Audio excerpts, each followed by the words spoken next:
Media Patel Prahladbhai. પરિવારના સભ્યો સગા સંબંધી અમેરિકામાં વસે છે અને આપણી પણ ઈચ્છા હોય કે આપણે તેમની સાથે જોડાઈએ, ત્યાં રહીએ અને નવું જીવન શરૂ કરીએ.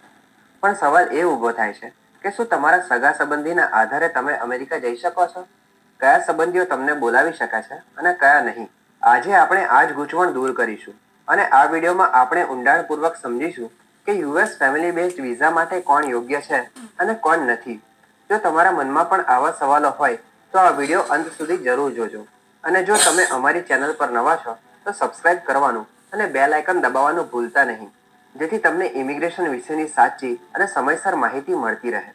યુએસ ફેમિલી વિઝા મુખ્યત્વે બે બાબતો પર આધાર રાખે છે. પહેલું એ કે તમારા જે સંબંધી યુએસમાં છે તેમનું સ્ટેટસ શું છે, એટલે કે તે અમેરિકન નાગરિક છે કે પછી લોફુલ પરમેનન્ટ રેસિડેન્ટ એટલે કે ગ્રીન કાર્ડ ધારક છે. અને બીજું એ કે તમારો તેમની સાથેનો સંબંધ શું છે. આના આધારે યુએસ ઇમિગ્રેશન સિસ્ટમ ફેમિલી વિઝાને મુખ્ય બે કેટેગરીમાં વહેંચે છે. એક છે ઇમિડિયેટ રિલેટિવ કેટેગરી અને બીજી family preference category. Immediate relative category American નાગરિકના સૌથી નજીકના સંબંધીઓ માટે છે અને આ કેટેગરીની ખાસ વાત એ છે કે આમાં દર વર્ષે વિઝા આપવાની કોઈ વાર્ષિક મર્યાદા નથી. એટલે જો તમે આ કેટેગરીમાં આવો છો તો પ્રક્રિયા સામાન્ય રીતે ઝડપી હોય છે. અને ફેમિલી પ્રેફરન્સ કેટેગરીમાં યુએસ નાગરિકો અને ગ્રીન કાર્ડ ધારકોના અન્ય ચોક્કસ સંબંધીઓ આવે છે. આ કેટેગરીમાં દર વર્ષે વિઝા આપવાની સંખ્યા મર્યાદિત હોય છે અને આના કારણે કેટેગરીમાં અરજી કર્યા પછી વિઝા મળવામાં પણ ઘણો લાંબો સમય લાગી શકે છે. ઘણીવાર વર્ષો સુધી પણ રાહ જોવી પડે છે, જે પ્રાયોરિટી ડેટ અને વિઝા બુલેટિન પર આધાર રાખે છે. હવે ચાલો વિગતવાર સમજીએ કે કોણ કઈ કેટેગરીમાં આવે છે અને યુએસ નાગરિકોના ઇમિડિયેટ રિલેટિવ કેટેગરીમાં કોણ કોને સ્પોન્સર કરી શકે છે. જેમાં પહેલું આવે છે IR-1 કે જેમાં તેઓ પોતાના જીવનસાથીને સ્પોન્સર કરી શકે છે. બીજું છે IR-2 જેમાં તેઓ તેમના 21 વર્ષથી ઓછી ઉંમરના અપરિણિત બાળકોને બોલાવી શકે છે. અને ત્યારબાદ આવે છે IR-5 કે જેમાં તેઓ તેમના માતા પિતાને બોલાવી શકે છે, પણ શરત એટલી છે કે સ્પોન્સર કરનાર યુએસ નાગરિકની ઉંમર 21 વર્ષ કે તેથી વધુ હોવી જોઈએ. અને ખાસ યાદ રાખજો કે ઉપર જણાવેલ ઇમિડિયેટ કેટેગરીમાં વિઝા નંબર તરત ઉપલબ્ધ હોય છે, તેથી રાહ જોવાનો સમય મુખ્યત્વે અરજી પ્રોસેસિંગનો જ હોય છે. તો બીજી કેટેગરી છે ફેમિલી બેઝડ કેટેગરી, જેમાં વાર્ષિક મર્યાદા હોય છે, જેથી આના માટે ઘણી વર્ષો સુધી રાહ જોવી પડે છે.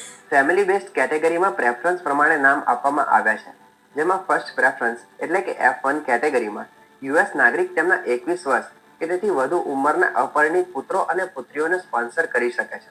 ત્યારબાદ થર્ડ પ્રેફરન્સ એટલે કે F3માં યુએસ નાગરિક પોતાના પરિણિત પુત્રો અને પુત્રીઓને સ્પોન્સર કરી શકે છે.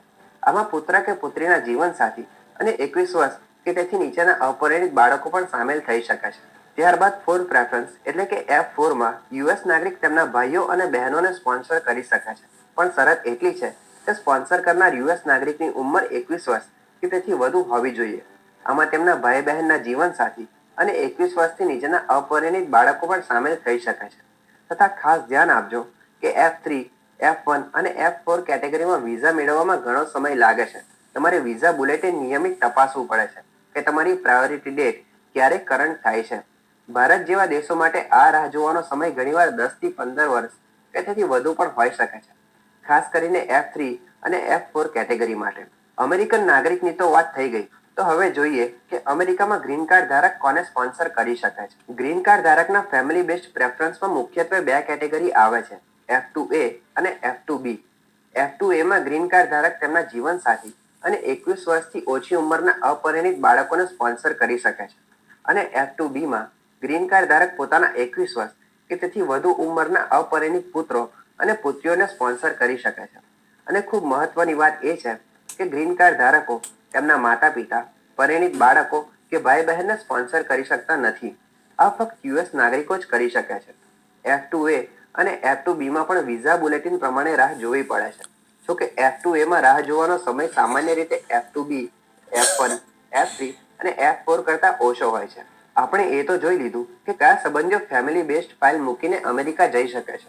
તો હવે જાણીએ કે કયા સગા સંબંધી આમાં એલિજિબલ નથી અને તેમની માટે શું રસ્તો છે. અમેરિકન નાગરિક કે ગ્રીન કાર્ડ ધારકના દૂરના સંબંધીઓ જેમ કે દાદા દાદી, કાકા કાકી, મામા માસી, ભત્રીજા ભત્રીજી કે ભાણેજ અને પિતરાઈ ભાઈ બહેન, આ સંબંધીઓ માટે યુએસ નાગરિક કે ગ્રીન કાર્ડ ધારક સીધી રીતે ઇમિગ્રન્ટ વિઝા માટે અરજી કરી શકતા નથી. હા, તેઓ સામાન્ય વિઝા જેમ કે ટુરિસ્ટ વિઝા B1 B2 માટે અરજી કરી શકે છે, પણ તે સ્થાયી થવા માટેનો રસ્તો નથી. જો કોઈ યુએસ નાગરિક કોઈ વિદેશી સાથે સગાઈ કરી પોતાના મંગેતરને યુએસ બોલાવી લગ્ન કરાવવા માંગતા હોય તો તેના માટે અલગથી F1 ફિયાન્સ વિઝાની પ્રક્રિયા હોય છે. તે ફેમિલી પ્રેફરન્સ કેટેગરીમાં નથી આવતી. હવે આમાં જો તમે યોગ્ય કેટેગરીમાં આવો છો તેમ છતાં અમુક કાયદાકીય પ્રતિબંધો લાગુ પડતા હોય તો તમારી અરજી રિજેક્ટ થઈ શકે છે. જેમ કે ગંભીર ગુનાહિત રેકોર્ડ, અમુક ચેપી રોગ, પહેલા ક્યારેય વિઝામાં છેતરપિંડી કરી હોય, અમેરિકામાં ગેરકાયદેસર રીતે લાંબો સમય રહ્યા હોવ અથવા દેશની સુરક્ષા માટે ખતરો હોવ. આવા સંજોગોમાં તમારી અરજી રિજેક્ટ થઈ શકે છે. આપણે અત્યાર સુધી દરેક કેટેગરી વિશે વિસ્તૃતમાં ચર્ચા કરી, પણ દરેક કેસ અલગ હોય છે અને તેના માટે કાયદાકીય સલાહ લેવી જરૂરી બની શકે છે. તે સાથે જ ઘણી અન્ય મહત્વપૂર્ણ બાબતો પર ધ્યાન રાખવું જરૂરી છે, જેમાં સૌથી પહેલા આવે છે સ્પોન્સરની જવાબદારી. જે વ્યક્તિ તમને સ્પોન્સર કરે છે તેમને એફિડેવિટ ઓફ સપોર્ટ ફોર્મ ભરીને નાણાકીય જવાબદારી લેવી પડે છે. તેમને સાબિત કરવું પડે છે કે તેમની આવક યુએસ સરકાર દ્વારા નક્કી કરેલ ગરીબી રેખાથી ઉપર છે, જેથી તમે યુએસ આવીને સરકારી સહાય પર નિર્ભર ન રહો. તે સાથે સ્પોન્સરની ઉંમર પણ મેટર કરે છે. સામાન્ય રીતે પિટિશન કરવા માટે સ્પોન્સર 18 વર્ષના હોવા જોઈએ, પરંતુ માતા પિતા કે ભાઈ બહેનને સ્પોન્સર કરવા યુએસ નાગરિક 21 વર્ષના હોય તે જરૂરી છે. ડોમિસાઇલ સ્પોન્સરનું રહેઠાણ યુએસમાં હોવું જરૂરી છે અથવા તેમને સાબિત કરવું પડે છે કે તેઓ વિઝા મંજૂર થતા સુધીમાં યુએસ પાછા ફરશે. તે સાથે જ પ્રાયોરિટી ડેટ અને વિઝા બુલેટિન પણ ખૂબ મહત્વની હોય છે, કારણ કે તમને ફરીથી યાદ અપાવું કે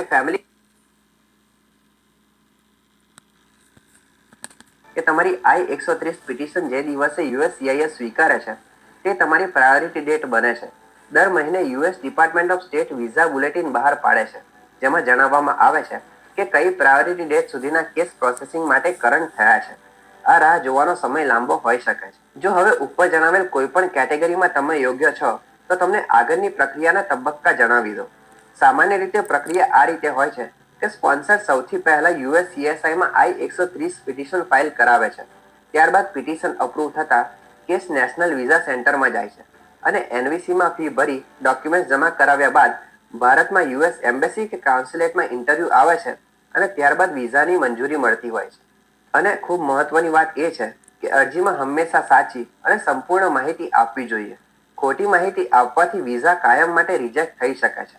અને જો તમારો કેસ જટિલ હોય તો કોઈ અનુભવી ઇમિગ્રેશન વકીલ અથવા માન્યતા પ્રાપ્ત પ્રતિનિધિની સલાહ લેવી હિતાવહ છે. પરંતુ ખોટા વાયદા કરતા એજન્ટોથી સાવધાન રહેજો. જો આખા વિડીયોનો નિષ્કર્ષમાં વાત કરીએ તો યુએસ નાગરિકો તેમના જીવનસાથી, બાળકો, માતા પિતા, ભાઈ બહેનોને સ્પોન્સર કરી શકે છે તે અમુક શરતો સાથે, અને ગ્રીન કાર્ડ ધારકો ફક્ત તેમના જીવનસાથી અને અપરિણિત બાળકોને જ સ્પોન્સર કરી શકે છે. નજીકના સંબંધીઓ માટે કોઈ વાર્ષિક મર્યાદા નથી, ત્યારે ફેમિલી પ્રેફરન્સ કેટેગરીમાં લાંબી રાહ જોવી પડે છે. દૂરના સંબંધીઓ સીધી રીતે ઇમિગ્રન્ટ વિઝા માટે અરજી કરી શકતા નથી તથા આ પ્રક્રિયા જટિલ અને સમય માંગી લે તેવી છે. તેથી ધીરજ રાખવી ખૂબ જરૂરી છે. આશા રાખું છું કે આ માહિતી તમને ઉપયોગી થઈ હશે. તે કોમેન્ટમાં જણાવજો. અમે તેના પર પણ વિડીયો બનાવવાનો પ્રયાસ કરીશું. અને હા, ફરીથી યાદ અપાવું કે ચેનલને સબસ્ક્રાઇબ કરવાનું ભૂલતા નહીં. મળીશું આવતા વિડીયોમાં નવી માહિતી સાથે. ત્યાં સુધી ધ્યાન રાખજો. જય હિન્દ.